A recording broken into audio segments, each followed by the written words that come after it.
사주차 2강을 바로 시작하겠습니다.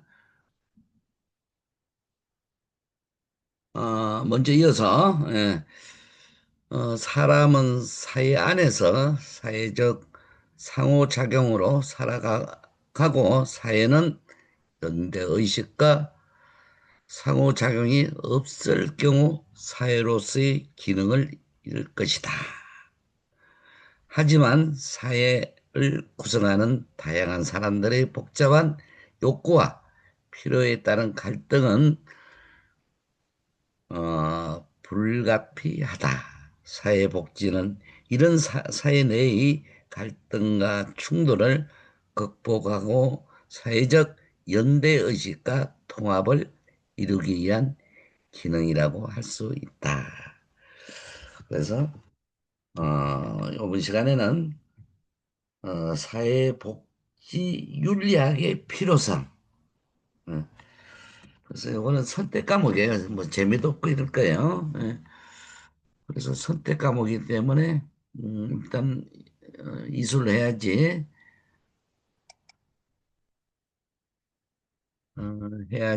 어, 자격증을 받을 수 있기 때문에 재미도 없습니다. 사실은 재미없어도 들어야 돼요. 예. 그래서 무슨 뜻인지 잘 이해가 안 갈 거예요. 예. 그래 사회복지 윤리학의 필요성. 자꾸 제가 당부드리는 거는 여러분들 강의를 제때 좀 들어주시기 간곡히 부탁드립니다. 그게 2주 기한 내에 안 들으면 어떻게 된다는 거 알죠? 결석 처리돼가지고 고생한 게 다 무용지물로 돌아가요. 그래서 그런 학생들이 요번에 1학기 때 많이 나왔어요. 예. 그래서 조금만 신경 쓰시면은 어떤 사람은 한 학기 끝나고 나서 그때 듣는다고 이미 이제 끝났죠. 들 수도 없고. 그래서 꼭 들어주시기 바랍니다. 예. 자, 사회복지윤리학의 필요성. 음. 윤리학의 규범과 기준, 즉 인간 행동의 옳고 그름, 좋음과 나쁨, 땅에 해야 할 것과 하지 말아야 할 것 등의 판단과 선택, 그리고 그 기준을 제공해 준다면 인간의 행동에는 윤리적 판단이 필요하다. 사회복지를 위한 결정이나 판단, 행동 등 모든 것은 당연히 인간의 행위다. 이것이 인간 행동인 한 윤리적 판단이 요구됩니다. 즉, 사회복지 윤리학이 필요한 것이다. 사회복지 윤리학은 바로 사회복지와 관련된 인간 행동에 대한 윤리적 판단을 제공해 주기 위한 것이다. 동시에 인간 행동에 의해 만들어지고 행해지는 사회복지 정책에 대한 판단의 기준도 제공해 줍니다. 어, 아까 언급한 바와 같이 사회복지가 자본주의의 실체를 교정하기 위한 제도적 장치라면 사회복지는 가치 지향적인 학문인 수밖에 없다는 것입니다. 분배를 위한 기준을 제시할 때 가치가 개입하지 않을 수 있기 때문입니다. 개인의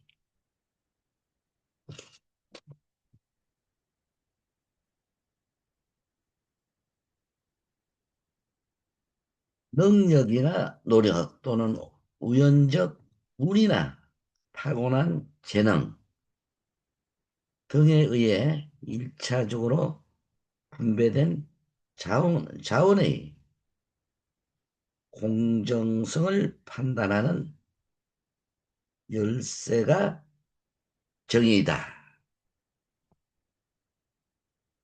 그리고 이런 1차 분배된 자원을 사회 구성원이 용해할 수 있는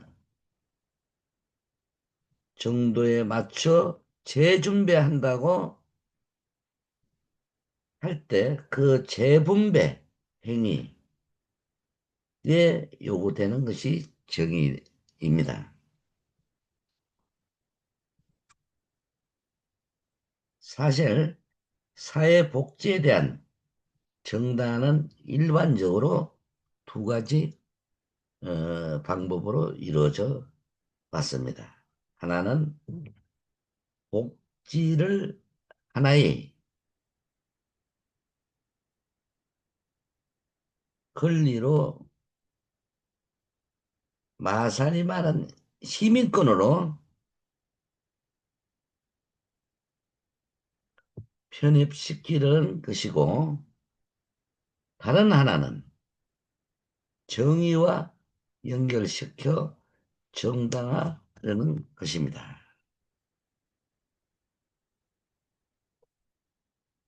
그래서 PPT를 보시게 되면은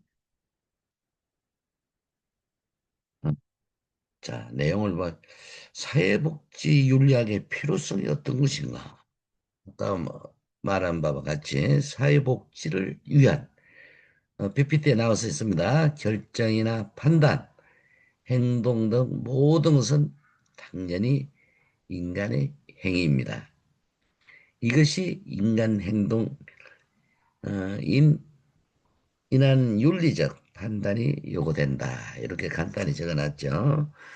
그다음에 사회복지 윤리학이 독립적으로 존재해야 하는 이유 어떤 것이냐? 어. 첫째, 존재론적 측면에서의 정당화로 사회복지는 그 탄생에서부터 부여받은 사명과 기능이 본질적으로 가치, 도덕, 윤리적이라는 것입니다. 두 번째, 인식론적 정당화로 사회복지가 존재론적으로 윤리적인 것이라면 이러한 대상을 파악하고 연구하기 위하여 요구되는 인식의 방법 및 수단 역시 당연히 윤리적이어야 한다는 주장입니다. 그래서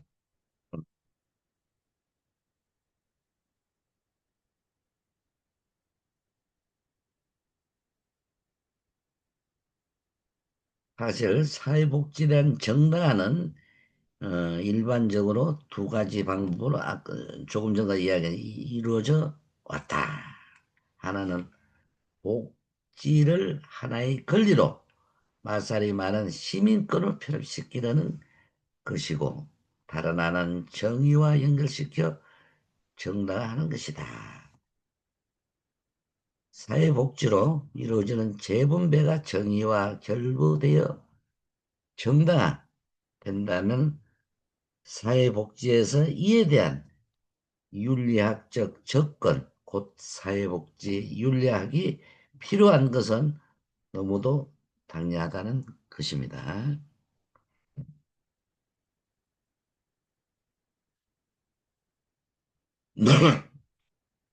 사회복지 분야에서 가치와 도덕, 윤리 등의 주제들이 체계적으로 연구돼야 하는 이유,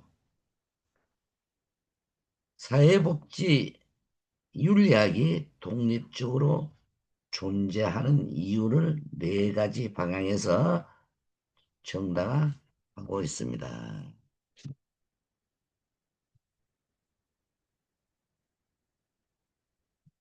그중 중요한 것은 언급한 다음 같습니다. 첫째,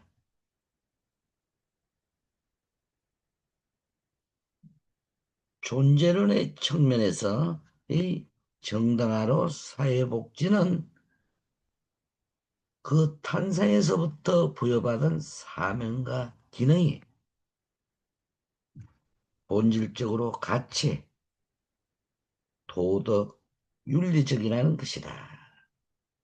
즉, 사회복지를 다른 학문 혹은 전문직과 구별할 수 있는 가장 근본적인 범주가 바로 도덕이라는 것입니다. 둘째, 인식론적 정당화로 사회복지가 존재론적으로 윤리적인 것이라면 이러한 대상을 파악하고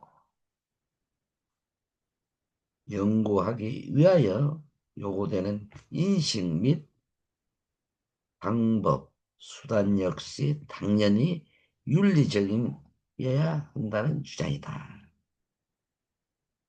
사회복지 윤리학이 사회복지 분야에서 필요한 이유는 다음과 같이 요약될 수 있습니다.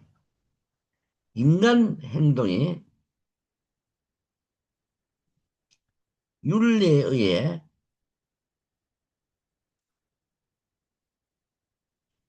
판단돼야 한다는 일반적인 이유에 바탕을 두는 동시에 사회복지의 존재, 이유와 그 기능이 윤리로 필요하다는 것입니다.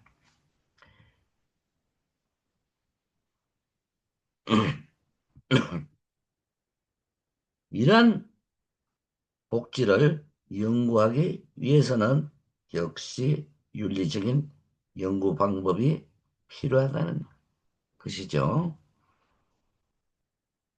이러한 필요성에도 불구하고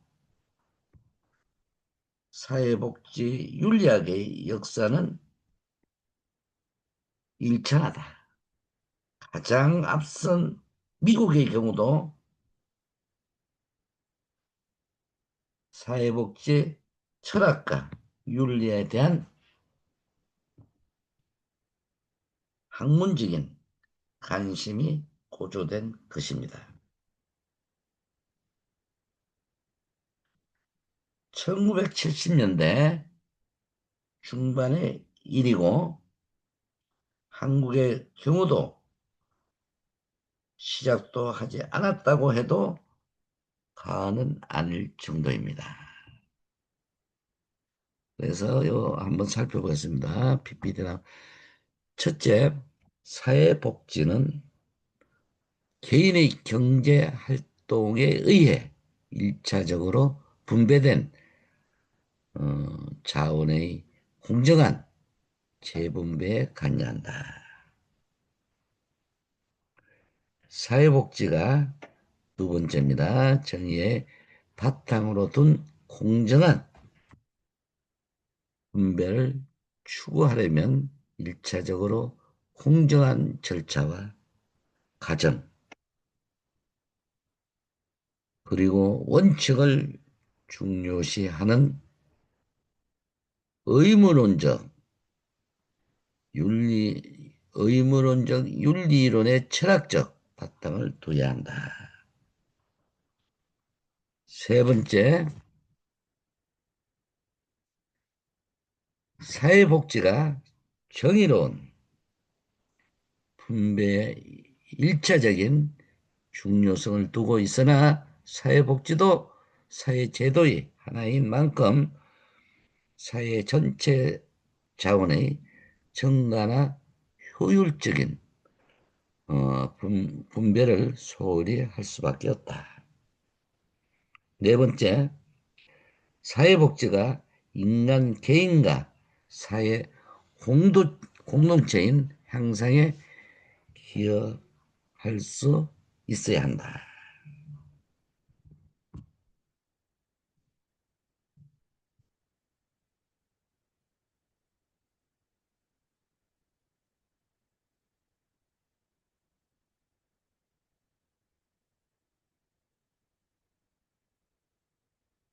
윤리학 또는 도덕 철학의 일부로 인식되어 오던 경제학이 도덕 철학자였던 스미스 학자입니다. 이래 독립된 하나의 사회 과학으로 인정을 받았습니다.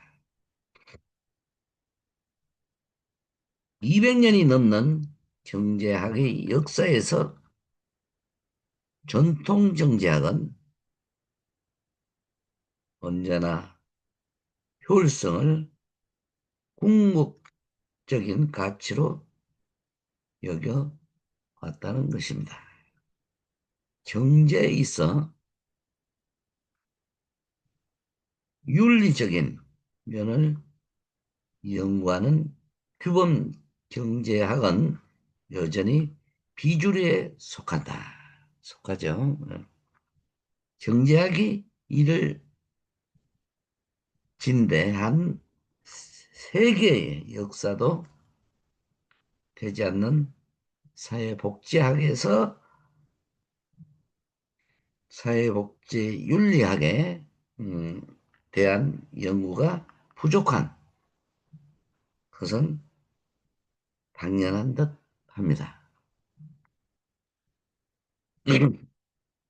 사회복지학이 실천으로 시작하였고 그동안 학문의 한 영역으로서의 뿌리 내리는 것에 주력해 왔기 때문이다. 영국의 경우 사회복지가 주로 능률, 실현성, 실천 등에 집중한 나머지 당위성에 대한 것은 형식적인 언급에 그쳤다. 미국의 경우 사회복지 내에서 윤리 강령을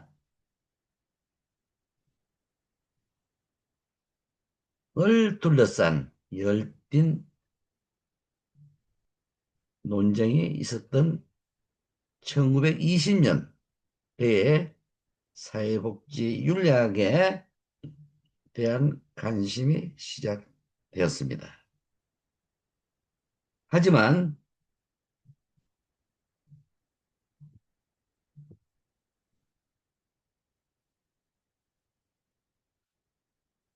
거시적 차원의 논의는 롤저의 그 학자입니다. 정의론이 출간된 1971년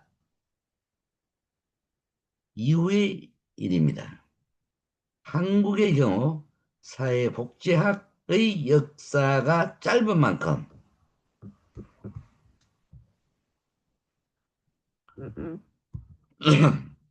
사회복지 윤리학에 대한 관심은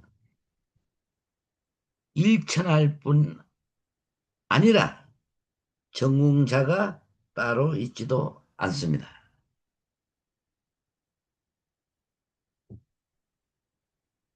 이제 사회복지 분야에서는 또 사회복지 윤리학이 한 영역으로 당연히 자라 자, 자리 잡을 때가 되었다고 판단됩니다. 지금이 바로 그때이다. 그렇게 생각하시면 되겠습니다. 그래서 한번 같이 한번 윤리 이념이 사회복지를 위해 할 수 있는 역할은 첫째, 정의라는 가치와 기준을 통해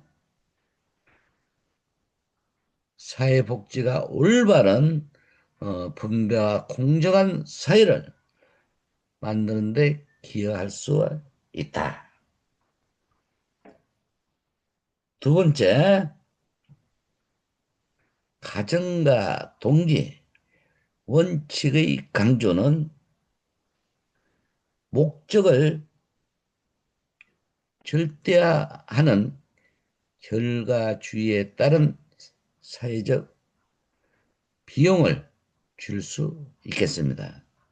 세 번째, 수단적 가치로서의 효율과 효용에 대한 인정은 사회복지와 경제의 간극을 줄이는 동시에 지속 가능한 사회복지와 경제의 상생에 기여할 수 있을 것이다.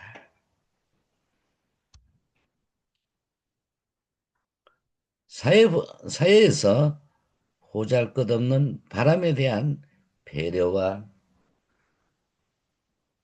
이를 넘어 각 개인의 품위와 존엄성을 지켜주는 윤리 이념은 의미와 품격을 통해 사회복지 실천의 수준을 한 단계 올려줄 수 있을 것이다.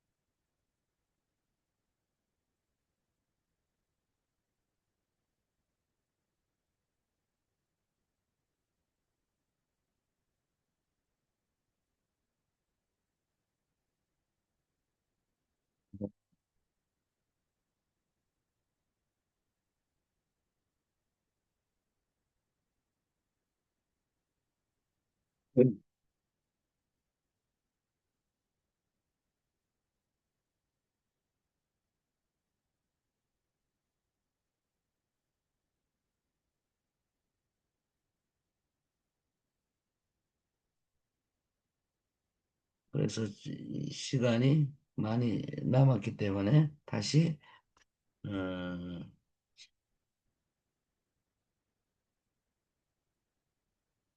사회 복지 윤리학의 이념. 그는 뭐 몇개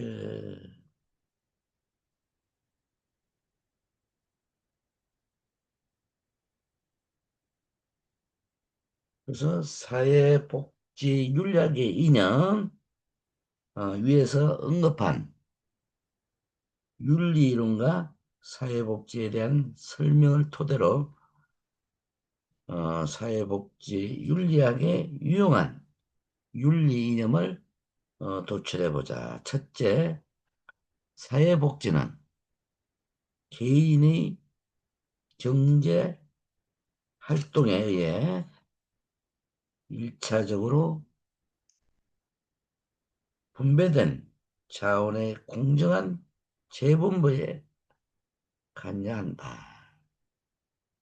그렇게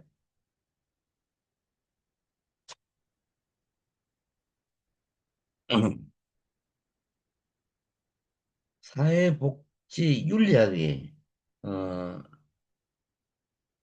윤리 이념은 효율보다는 정의가 앞서야 한다. 둘째,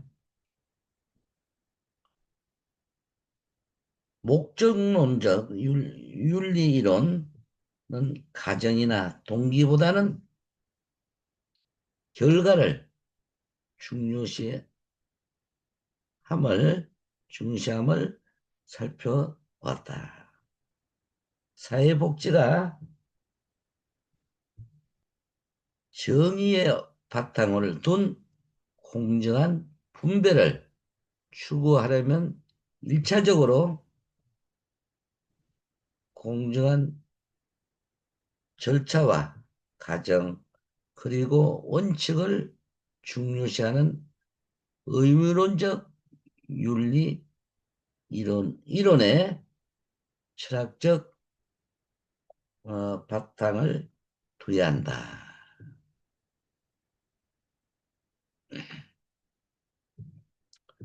셋째, 사회복지가 정의로운 분배의 일차적인 중요성을 두고 있으나 사회복지도 사회제도의 하나인 만큼 사회 전체 자원의 정거나 효율적인 분배를 소홀히 할 수밖에 없다.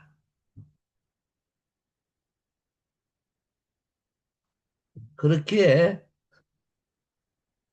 사회복지윤리학에서는 정의를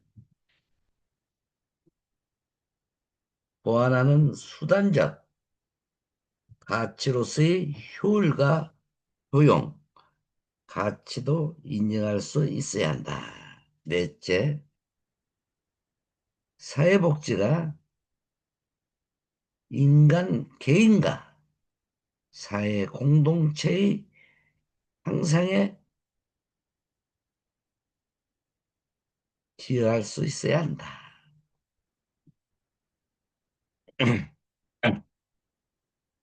인간 존재와 그의 능력에 대해 관심을 갖는 덕의 윤리학을 통한 품위와 문화가 사회복지 윤리학의 윤리 이념이 될 것이다. 이러한 사회복지 윤리학의 윤리 이념은 사회복지를 위한 다음과 같은 역할을 할 수 있을 것이다.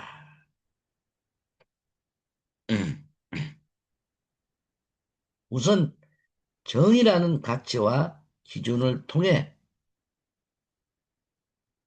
사회복지가 올바른 분배와 공정한 사회를 만드는 데 기여할 수 있어야 되겠다. 둘째,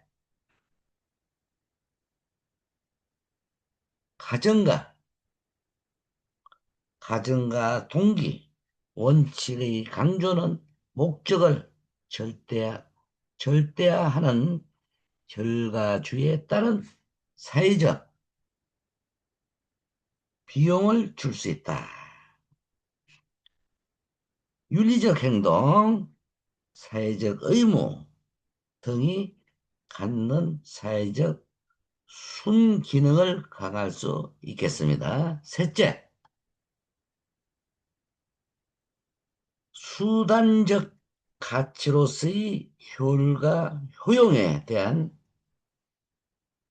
인정은 사회복지와 경제의 강국을 줄이는 동시에 지속 가능한 사회복지, 복지와 경제의 상생 기여를 할 수 있을 것이다. 마지막으로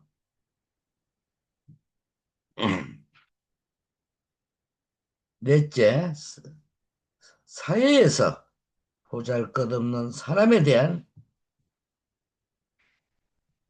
배려와 이를 넘어 각 개인의 품위와 존엄성을 지켜주는 윤리 이념은 의미와 품격을 통해 복지 실천의 수준을 한 단계 올려줄 수 있을 것이다. 이렇게 네, 쭉 그냥 듣고만 계세요. 예, 시간이 많이 남았네. 사회복지가 진보의 전유물은 아니지만 사회복지는 진보적이어야 한다.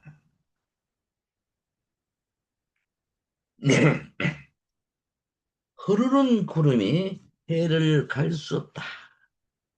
비록 온통 구름에 쌓여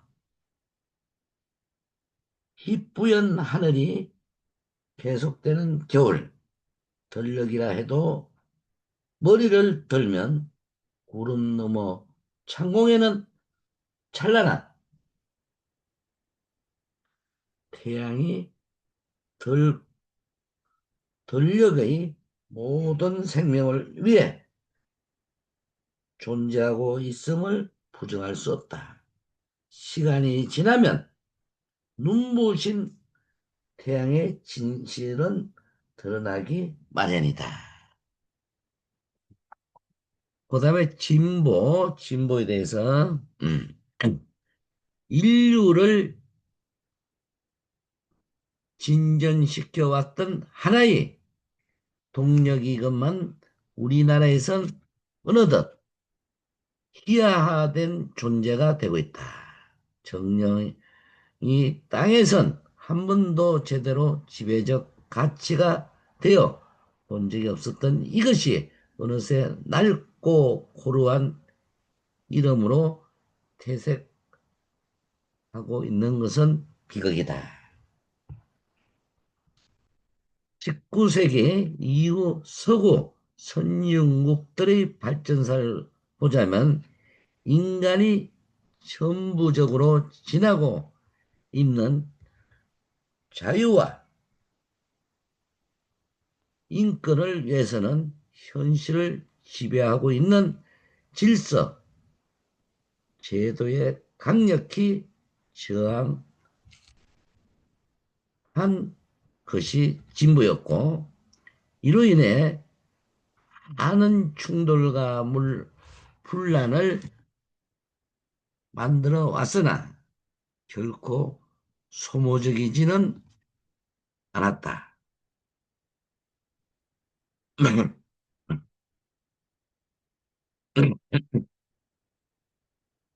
그러한 충돌의 역사 속에서 분배적 정의와 평등의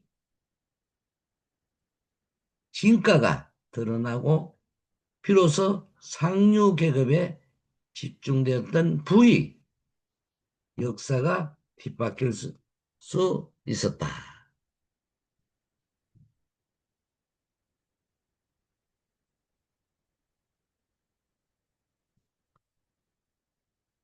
그러한 분란의 역사 속에서 공동체와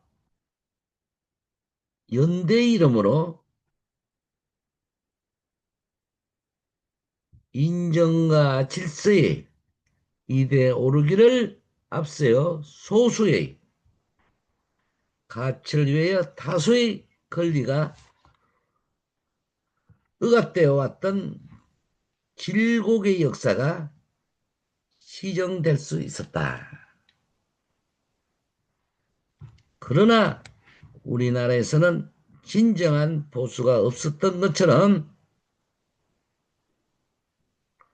진정한 진보도 없었던 가운데 어느새 진보는 빛바랜 유물로 전락하는 한국이다. 복지.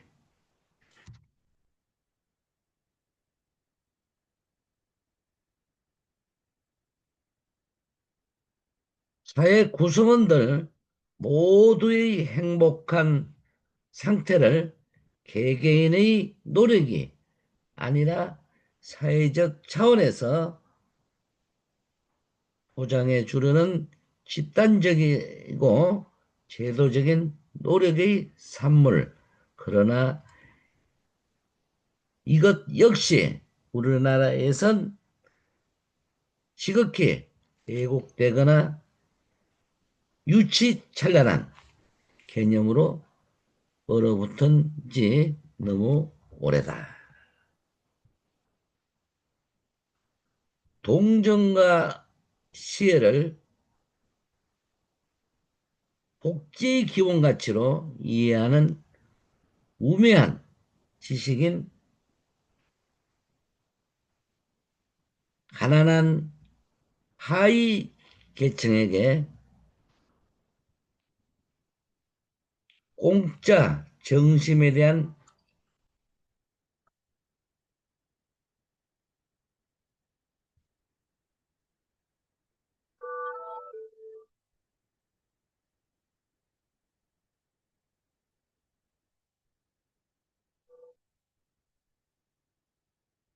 공정과 국제 기업 가치로 이해하는 우매한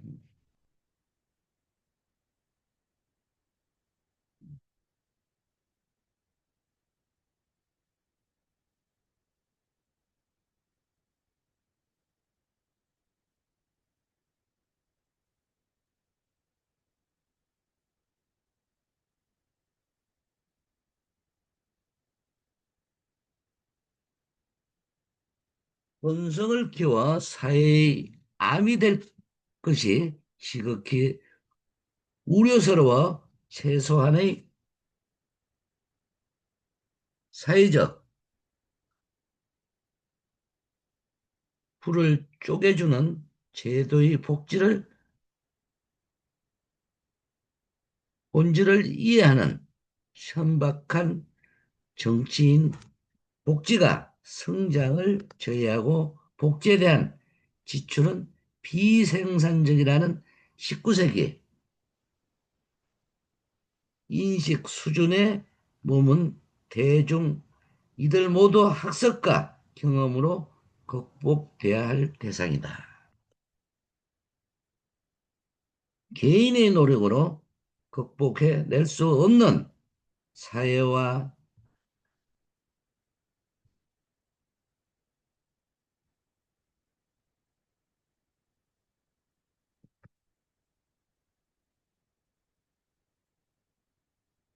시장의 장벽이 있다는 엄연한 현 대사의 진리가 유독 우리나라에서만은 수용되지 않고 복지보다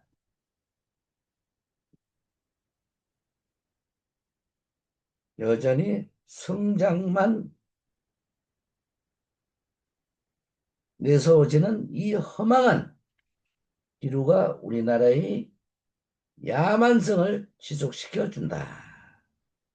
자유와 평등, 인간의 소중함에 대한 가치를 구현하는 새로운 질서에 대한 희망이 제시되어야 한다. 진보의 가치가 누더기가 되었기에 우리는 사회의 폭력성은 지속된다. 개발 이익을 논리로 도심의 엄연한 상권이 철시되고 의젓한 주택가의 생활터전이 포크레인으로 갈아엎어지고 그 안의 폭력과 야만이 난무하는 이 현실을 따지고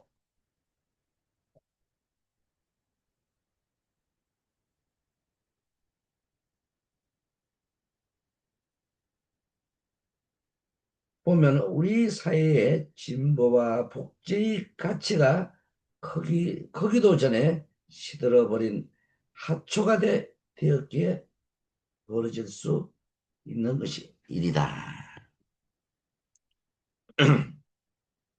작은 시냇물로 시작된 강물이 낮은 곳을 찾아 흘러가면서 대지를 적신 후 모이기를 반복하다 보면 결국 거대한 바다에 이르듯이 진보의 진정한 가치는 복지제도를 통해 극대화되고 대중화된다.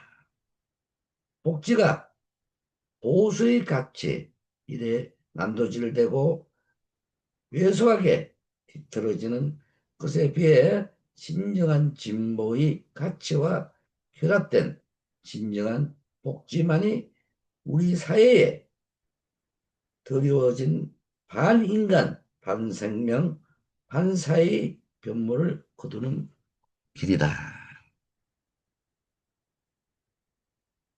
복지의 강을 따라 배저 가노라면 진보의 바다에 열리는 이치는 구름이 하늘서나 해가 있다는 사실만큼 요만한 진리다. 이 땅에 거대한 복지 강물이 흘러가게 하는 일은 이 시대에 아직도 진보의 가치를 포기하는 않는 이들의 책무다.